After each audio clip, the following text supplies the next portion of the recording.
what you do when somebody makes a call to you with that off that sign in the yard. Oh, so back to answering the phone, right? Exactly. And being available to make sure there's people available to show the property, and that the person showing the property is qualified to do so, that you're a good neighbor, that the mail and debris is removed from the property so that that property conforms with the rest of the neighborhood. If it's a beautiful neighborhood with flowers and trees, don't go in and cut down all the shrubberies, but leave them, and right. that type of thing. Just knowing it's an entire process. It's not just about nailing the sign in the yard and walking away and waiting on a call. Sure. Your customer needs to feel that you're marketing that home and that house that you're working on is the only house you have. That's how they should feel.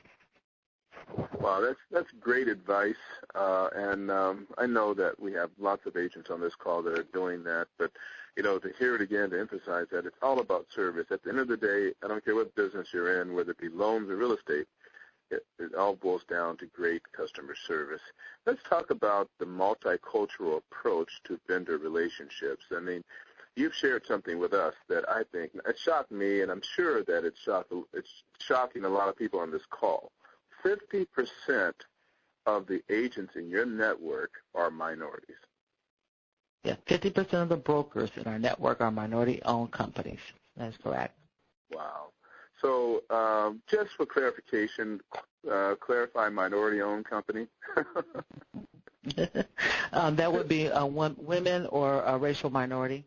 Okay, right. So women are underrepresented in this industry, are they not? Or are they particularly in the default services industry, or is it about equal as a whole as an industry?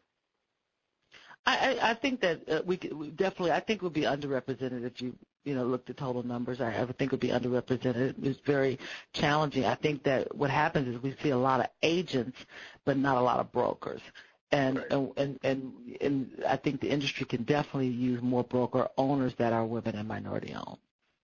So then if you are female and a minority, then that is certainly significant as far as what you're trying to achieve in filling out the needs of your client in your network. So are they making specific requirements towards you about providing agents that meet a certain ethnic or gender criteria? Well, as you know, there are HERA goals that every large and small, really, organization that are relying on government contract or government funds they have to comply with. And one of the unique benefits of our organization is that we're a large company and we happen to be minority owned. So we have the capability to not only, so they get the tier level benefits of working with us because we are minority one, and then below that we also hold ourselves to minority utilization goals. So we also abide by the HERA standards and try and make sure that our organization is reflective as a large company of providing, utilizing women and minority-owned business. So any large servicer or corporate seller working with us get the benefit of our utilization numbers at multiple tier levels.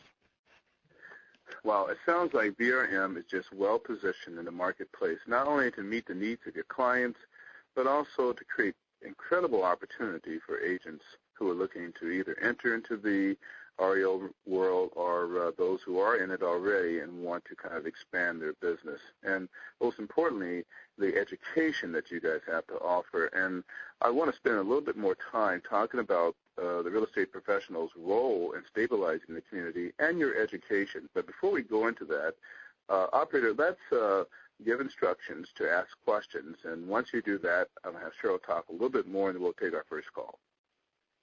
Absolutely.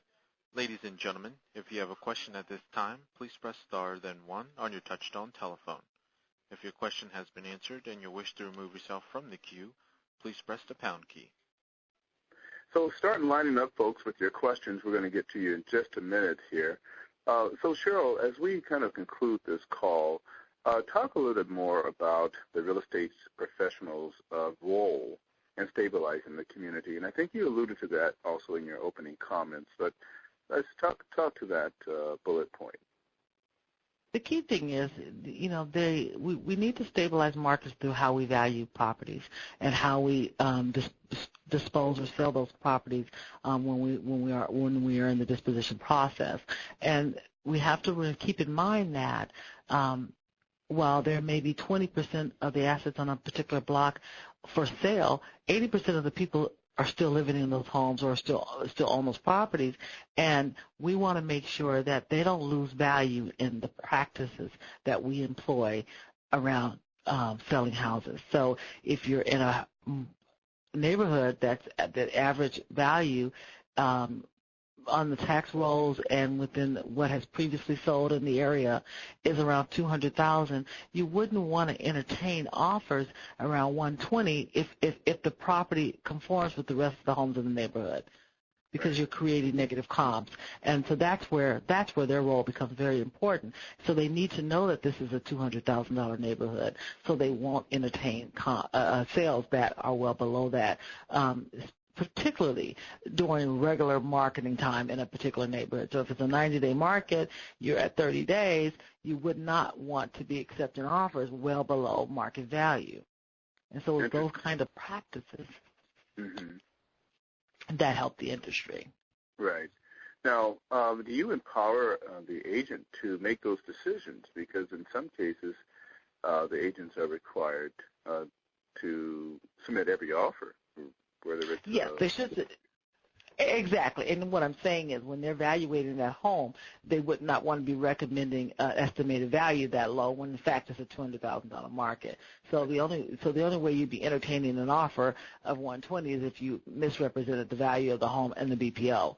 And because they are the first line of understanding that value, they need to make sure they understand what that value is, because their corporate sellers are relying on them to tell them what the properties are worth. That's the whole functionality of that BPO process. And if they don't know their market value, that's going to affect how the market moves. Dan, so talk a little bit about the level of professionalism that you guys are looking for. Obviously, this is a person that needs to go through the training, get the certification, but what kind of paint for me a picture of the ideal agent in your network? I think it's understanding their market, having some understanding of what their market is, what's going on in their market in terms of if there's, and not just about the house, but also the demographics, what's going on, what company closures. If this is a one-company town and the company just closed, that's relevant information about what's going to happen to the buyer pool. Right. So having a good understanding around the demographics, the geographic mix, locations, schools, all of those things, just having really understanding the marketplace and being able to effectively share that information through the BPO process and through just working with their asset managers. And so that is one critical thing, is understanding, pick up the phone if you need to, talk with the asset manager about what's going on in the community and why, although 60 days ago you recommended a value of $200,000, but now this large company shut down and people are moving away, or something happened within the last 60 days that's going to aggravate you are being able to get that type of pricing. Your seller needs to understand that, and so you have to be able to effectively communicate those things. So knowing your market, perhaps working in the market you're serving, is there a distance requirement, a limitation from the market you allow them to serve? How close do they need to be in their market? How entrenched do they need to be in their market to receive assets? We try and work within we start looking for a broker within 5 miles of the property. That's our first search. Okay, 5 miles within the property. And then are you looking for a certain number of years of experience? You know what? We look at experience as it relates to real estate sales, not just corporate real estate sales. And that's why I talked about being a professional real estate. So it's not so much that a lot of people have many, many years of real estate sales but have never got corporate listings before.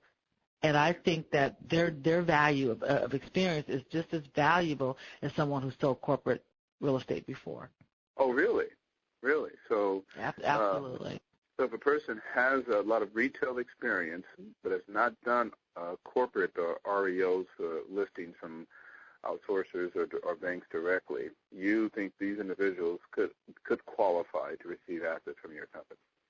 Absolutely. They can learn to sell for a corporate seller just as they learn to sell for private home sellers. And that's the key thing, which is why we started the university, to offer a way to kind of help create that balance, because people have to start somewhere. And you don't wake up and become an experienced REO broker. You had to start somewhere. And so we want to make sure when you get that start, you can grow your business to include that and do it right. Exactly. Wow. That is great news, Cheryl. This has been a fabulous conversation, and I know that you said a lot of things I think that have made a lot of people very happy. Operator, let's give the announcement one more time and take our first caller. Our first question is from Celine Johnson. Hi, Eric. Hi, Hi, Cheryl. This is Celine. I'm calling from Maryland, and thank you for this conversation. For one, I have taken the VRM training. I'm also working with PCV McCord doing the BPOs, but I have not gotten any assets yet.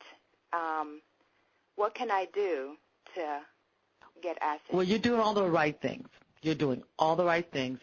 Currently, we do not have any available assets from any customers that we control pushing the listing to in your area. But because you're doing PCV evaluations and you're enrolled and you've already certified, when we have assets that become available in your area, you will hear from one of our vendor sourcing people that to see about your availability to receive something like that. They will contact you when the need arises. We just don't have anything to push your way right now. Okay. When do you expect to have those? If I knew that, I would probably be.